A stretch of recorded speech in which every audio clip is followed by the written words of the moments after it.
Bar for bar album reviews. Westside Gunn, Pray for Paris. Pray for Paris is the third studio album from Griselda founder Westside Gunn, but obviously is not his third project. This project follows the seventh installment of his Hitler Wears Hermes mixtape series, as well as the Griselda project, What Machine Gun Do.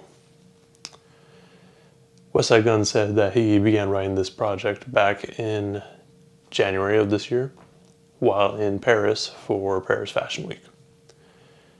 It was originally meant to be an EP with no features, but clearly things have changed. For this album, Westside Gunn enlisted features ranging from the expected with Conway and Benny, to the surprising with Tyler the Creator and Cartier Williams. Even the producers that he tapped for this project vary. Obviously, Derringer's involved, but he also got The Alchemist, DJ Premier, and Tyler to produce tracks. Normally, this sort of variety with features and producers would be worrying, especially for a project that's only 13 tracks long. However, the beat selection here gives the project a fairly consistent sound. Some of the themes present throughout the album include fine art and wrestling, but that's to be expected from the Fly God. The album starts off with the audio from the auction of Da Vinci's Salvator Mundi, which sold for $400 million plus tax. The placement of this at the top of the album could be meant to say that the album, or even Westside Gunn, is as valuable as the piece itself. This also ties in really well to the rest of the album because of the beat selection. The instrumentals on this album are a little different from what we normally expect on a Griselda project. Instead of everything sounding more grimy, it feels like there's an element of fine art thrown into it with gospel notes and piano throughout. However, that doesn't affect Westside Gunn's delivery or lyrics at all. He's the same person he's been. One thing that's of note is that Westside Gunn's really only on 2 minutes of a song at most. Even the songs where he doesn't have a feature. However, I didn't even really notice that until I started writing this review. I felt that even though he wasn't on it that much, the album still flowed really well. Normally, this would be a bad thing for any new artist, or if this was to be an introduction to Westside Gunn. But because we already have a plethora of music from him, I think it's okay. Westside Gunn talked about this in an interview with Revolt, where he basically said this is how he paints. When a song is over, it's over. So whether that be a verse that's 45 seconds long, or multiple verses that span a 3-minute track.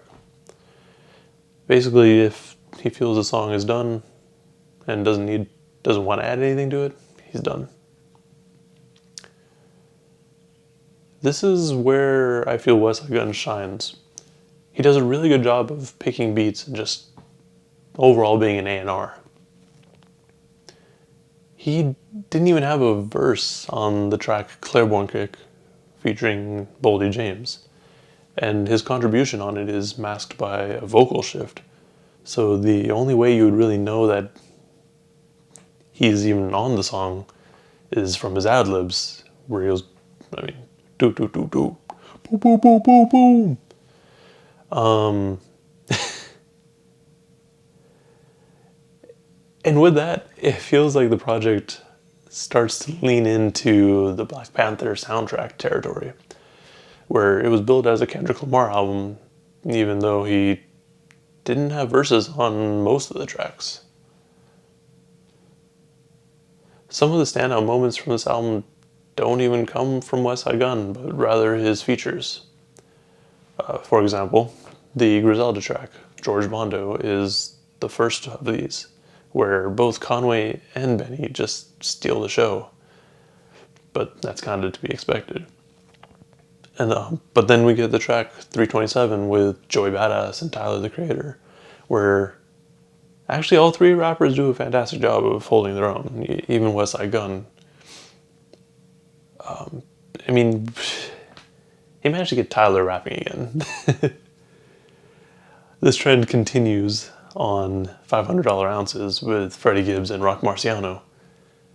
But to be fair, if either of these two are on a song, they're gonna just steal the show too. Like, it's unavoidable. And then finally on the track, Party with Pop Smoke, Keisha Plum delivered a chilling spoken word verse over the surprising Tyler the Creator production. Like, it didn't even sound like it could have been Tyler. I suppose a side effect of him not being as present on tracks as usual is that the songs that don't have any features, at least to me, feel a little bit more forgettable than the others. At least when it's played in this album. This, I feel, does tie into him treating music as an art, though, or as an art piece. It's because he's putting everything together, like he's basically building it. And honestly, I feel like the tracks that Westside Gunn really shine are actually the tracks that have features too. And it very well could just be because the track's a little bit longer and I'm actually paying attention to what's going on in the rest of the track too. And just, have a little bit more to connect with. The only time that Pray for Paris feels like it dips a little bit is at the Boldy James track, Claiborne Kick, and the DJ Premier track, Sean vs. Flair. In my opinion, it feels like the Boldy James track was just a leftover from his project with Alchemist, The Price of Tea in China, which does make some sense because this is produced by Alchemist as well. Between the beat and the lack of a proper Westside Gunn verse, it just doesn't fit the flow of the album. The same goes for Sean vs. Flair. Like, it's a good song, but it just doesn't flow with what else has been going on in the album. The boom bap beat that we get here is a complete divergence from what we've been getting prior on this project. It's an abrupt inclusion, which makes the return to form that we get on the last two tracks all the more welcome. With all that said, Pray for Paris is an early contender for my top albums of the year list, just because of how easy it is to throw on and just listen to. I could be doing almost anything and still be okay with this just playing on as background music. The album itself is fairly consistent, with the exception of the previous two tracks mentioned. My favorite tracks on this project are George Bondo, 327, $500 Ounces, Sean vs. Flair, and Party with Pop Smoke. I'm looking forward to whatever comes next from Griselda, especially if Westside Gunn's involved. They already have Lulu, which was an amazing EP. This, and I think Benny's working on something now.